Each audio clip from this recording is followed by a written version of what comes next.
Hello everyone, इस video में हम फाइनेंशियल ईयर 18-19 के GSTR 9 के टेबल नंबर 6, 7 एंड 8 को डिस्कस करेंगे।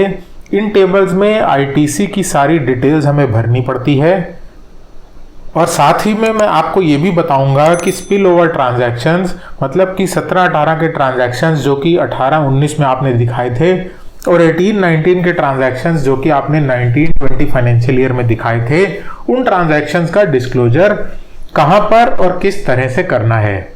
ये वीडियो हमारे GSTR 9 वीडियो सीरीज की 4th वीडियो है। अगर आपको कंप्लीट GSTR 9 डेमो देखना है तो आप वीडियो 2 देख सकते हैं, और अगर आपको बेसिक्स की सारी जानकारी चाहिए, applicability, late fees, due date, तो आप वीडियो 1 देख सकते हैं। और टेबल नंबर 4 एंड 5 अगर स्पेसिफिकली आप देखना चाहते हैं तो उसके लिए 3rd वीडियो आप देख सकते हैं। तो चलिए शुरू करते हैं टेबल 6, 7 और 8 के साथ। शुरुआत करने से पहले मैं हूं CA गुरप्रीत सिंह भल्ला और आप देख रहे हैं कंसल्ट गुरप्रीत। अगर अभी तक आपने मेरा चैनल सब्सक्राइब नहीं करा है तो प्लीज कंसिडर सब्सक्राइबिंग और बेल आइकन दबाना ना भूलें ताकि आप कोई भी इंपॉर्टेंट वीडियो मिस ना करें। तो आते हैं टेबल नंबर 6, 7 और 8 पर। तीनों ही ITC रिलेटेड टेबल्स हैं। टेबल नंबर 6 से हम स्टार्ट करते हैं। तो टेबल नंबर 6 में सबसे पहला जो A कॉलम है उसमें हमें 3B की ऑटो फील्ड डेटा दिख रहा है। 3B में हमने जितना भी ITC क्लेम किया है वो हमें यहाँ पर दिखेगा, और नीचे हमें सही ITC जो हमें लेनी चाहिए थी वो यहाँ पर भरनी है बुक्स ऑफ अकाउंट्स को देखकर। यहाँ पर इनवर्ड सप्लाईज की हमें डिटेल भरनी है। यहाँ पर C और D कॉलम जो है वो RCM रिलेटेड है। तो यहाँ पर सबसे पहला जो सप्लाईज है इसमें 3 बाइफरकेशंस ये मांग रहा है, इनपुट्स, कैपिटल गुड्स और इनपुट सर्विसेज की। फाइनेंशियल ईयर 18-19 के लिए आपके पास ये एग्जेम्पशन है कि आप इन तीनों को अलग अलग बाइफरकेट ना करना चाहें तो आप टोटल फिगर इनपुट्स वाले कॉलम में भर सकते हैं। बाइफरकेशन करना ऑप्शनल है। उसके बाद दूसरी चीज जो इस टेबल में ऑप्शनल है वो है कि C और D जिसमें हम RCM की बात कर रहे हैं, C में हम बात कर रहे हैं RCM फ्रॉम अनरजिस्टर्ड पर्सन और D में बात कर रहे हैं RCM ऑन रजिस्टर्ड पर्सन्स। ये भी अगर आप बाइफरकेट ना करना चाहें तो आप टोटल फिगर रजिस्टर्ड पर्सन वाले कॉलम में यानी कि D कॉलम में आप टोटल भर सकते हैं बाइफरकेट किए बिना।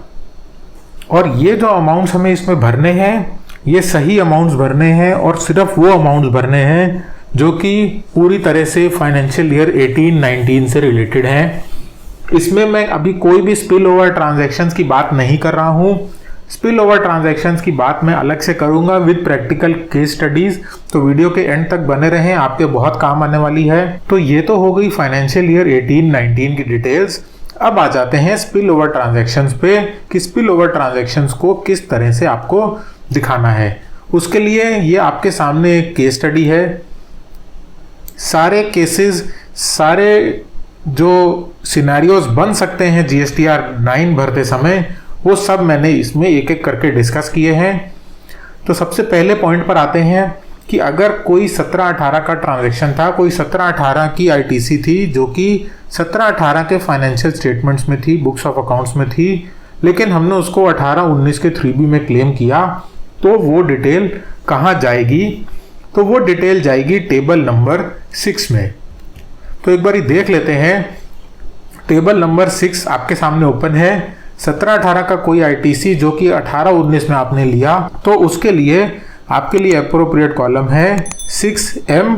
इस M कॉलम में आप ऐसी ITC भर दीजिए जो 17-18 की थी लेकिन आपने 18-19 में क्लेम की है, उससे आपका ये डिफरेंस खत्म हो जाएगा। फिर आते हैं नेक्स्ट सिनेरियो पे। नेक्स्ट केस है कि अगर 18-19 का ट्रांजैक्शन था और हमने 18-19 के ही 3B में शो कर दिया है तो इस केस में टेबल 6 में ही जाएगा। तीसरा सिनेरियो है कि 18-19 का ट्रांजैक्शन था लेकिन आपने 19-20 में लिया, तो ये एक कॉमन स्पिल ओवर ट्रांजैक्शन है जो ज़्यादातर केसेस में होता ही है कि 18-19 में कोई बिल मेरे से छूट गया, मैं ITC नहीं ले पाया, फिर उसको मैंने 1920 यानी कि अप्रैल से लेकर सितंबर 2019 तक के रिटर्न में शो कर दिया। तो ये डिस्क्लोजर दो जगह पर जाएगा, इसको ध्यान से देख लीजिए। तो इसके लिए जो पहला डिस्क्लोजर है वो तो जाएगा टेबल नंबर 8C में। यहाँ पर ये लिखा हुआ है 18-19 की आईटीसी जो आपने कब अवेल करी, अप्रैल टू सितंबर 2019 में, वो यहाँ पर 8C में जाएगी। ये यहाँ पर भरना कंपलसरी है। और दूसरा इसका डिस्क्लोजर होना है टेबल नंबर 13 में। तो यहाँ पर टेबल नंबर 13 में ITC availed for the previous financial year. Table number 12 and 13 financial year 18-19 के लिए कंपलसरी नहीं है, ये ऑप्शनल है। उसके बाद आ जाते हैं फोर्थ सिनेरियो पे। फोर्थ और फिफ्थ सिनेरियो समझ लीजिएगा, ये बहुत इंपॉर्टेंट सिनेरियोज हैं। तो फोर्थ सिनेरियो ये है कि 18-19 का कोई बिल था आपके पास, लेकिन वो बिल आपने बुक्स ऑफ अकाउंट्स में चढ़ाया ही नहीं, लेकिन आपने उसको 3B में उसकी आईटीसी क्लेम कर ली थी। तो पहला तो ये सवाल उठता है इस पे कि अगर मैंने कोई आईटीसी अपने बुक्स ऑफ अकाउंट्स में क्लेम ही नहीं करी तो लोगों का ये कहना है कि वो आईटीसी मुझे अब तो मिल नहीं सकती, वो आईटीसी मैं 3B में ले नहीं सकता। क्यों? क्योंकि मैंने बुक्स ऑफ अकाउंट्स में वो आईटीसी क्लेम ही नहीं करी। लेकिन यहाँ पर आप ये क्लैरिटी ले लीजिए कि बुक्स ऑफ अकाउंट्स में अगर कोई बिल छूट जाता है तब भी हम उसका आईटीसी ले सकते हैं अपने जीएसटीआर 3B में। तो ये 18-19 में अगर आपने लिया है तो इसका भी डिस्क्लोजर टेबल नंबर 6 में ही जाएगा। उसके बाद लास्ट सिनेरियो है, ये बहुत ही ज़्यादा इंपॉर्टेंट सिनेरियो है जिसमें बहुत सारे लोग परेशान और हैरान होते हैं। अगर कोई 18-19 का ट्रांजैक्शन है जो कि मैंने ना ही 18-19 में क्लेम किया और ना ही 19-20 में अप्रैल टू सितंबर तक के रिटर्न में क्लेम किया, तो ऐसी आईटीसी को अब मैं कहाँ दिखाऊंगा? तो ये एक विडंबना है जीएसटी लॉ की कि आप कोई भी आईटीसी सितंबर 2019 के बाद नहीं क्लेम कर सकते हैं फाइनेंशियल ईयर 18-19 की। तो अगर आपने 18-19 और अप्रैल टू सितंबर 19 में नहीं दिखाया तो अब वो आईटीसी आपको नहीं मिलेगी। अब आ जाते हैं टेबल नंबर 7 पे। टेबल नंबर 7 है रिवर्सल्स को लेकर और इनएलिजिबल आईटीसी को लेकर। बहुत फेयरली सिंपल टेबल है। अगर कोई रिवर्सल है या कोई इनएलिजिबल आईटीसी है तो वो आपको इस टेबल में फिल करनी पड़ेगी। उसके बाद आ जाते हैं एक दूसरे इंपॉर्टेंट टेबल पर, वो है टेबल 8। तो ये मैचिंग करता है बेसिकली आपके जीएसटीआर 2A को आपके एक्चुअल आईटीसी के साथ। तो 2A की फिगर यहाँ पर ऑटोफिल होकर आ जाती है। एक ये भी बहुत बड़ी समस्या थी 17-18 का जीएसटीआर 9 भरते समय कि इस 2A की फिगर को कैसे मिलाएं, ये कहाँ से आ गई, इसमें क्या जुड़ा है क्या नहीं जुड़ा है। तो इस बारी गवर्नमेंट ने इसमें एक अच्छा काम ये किया है कि आपको एक ये टेबल 8A की डॉक्यूमेंट डिटेल्स दे दी हैं, इसको आप डाउनलोड करके मैच कर सकते हैं। अगर आप ये समझना चाहते हैं तो इसके लिए मेरी इस वीडियो सीरीज की 5th वीडियो आप देख लीजिए, उसमें मैंने पूरी डिटेल्स इसकी समझाई हैं। वापस आ जाते हैं टेबल 8 पे। तो यहाँ पर जो भी आप टेबल नंबर 6 में डिटेल भरेंगे वो उठ के बी पॉइंट में, बी कॉलम में अपने आप आ जाएगी, आपको कुछ नहीं करना है। और यहाँ पर जो मैंने स्पिल ओवर ट्रांजैक्शन समझाए थे आपको, उसकी डिटेल यहाँ पर आ जाएगी और ये कैलकुलेट होगा डिफरेंस। डिफरेंस किसका किसका कि आपका 2A में जितना आईटीसी है इसमें से आप माइनस करेंगे इन दोनों कॉलम्स को, B और C को। तो B और C को माइनस करने के बाद जो भी डिफरेंस आएगा वो इस D कॉलम में आ जाएगा। तो अगर D कॉलम का डिफरेंस आपका पॉजिटिव में है, पॉजिटिव का मतलब कि 2A में ज़्यादा वैल्यू है और आपने क्लेम कम की है, तो उस केस में आपको परेशान होने की ज़रूरत नहीं है, क्योंकि कई बारी इनएलिजिबल आईटीसी भी आ जाती है। तो अगर कोई इनएलिजिबल आईटीसी आपके 2A में दिख रही है तो आप उसको यहाँ पर लिख के आपका डिफरेंस ख़त्म कर सकते हैं, वो आईटीसी आपकी लैप्स हो जाएगी।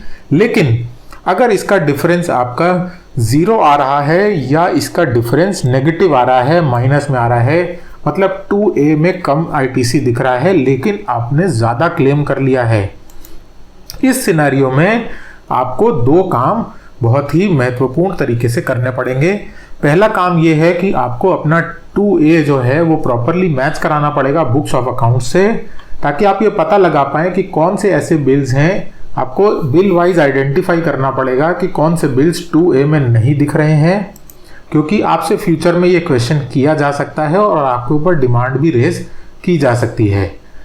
तो पहला तो काम ये हो गया। और दूसरा कि अगर कोई ऐसे बिल हैं जिसकी आपने गलत ITC ले ली है, आपके पास फिजिकल में बिल भी नहीं है, कुछ गलत ITC आप ले चुके हैं, तो यही वो समय है कि आपको DRC 03 के थ्रू अपना जो रॉन्ग ITC अवेल्ड है वो विद इंटरेस्ट डिपॉजिट कराना पड़ेगा। तो ये दो चीज़ें इसमें ध्यान रखिएगा। नेगेटिव फिगर आते ही आपको एकदम से सतर्क हो जाना चाहिए। तो ये हुआ आपका ITC से रिलेटेड GSTR 9 में टेबल नंबर 6, 7 और 8। साथ ही में मैंने आपको बताया स्पिल ओवर ट्रांजैक्शंस। अगर आपको ये वीडियो अच्छा लगा हो तो इसको शेयर करिए, लाइक करिए।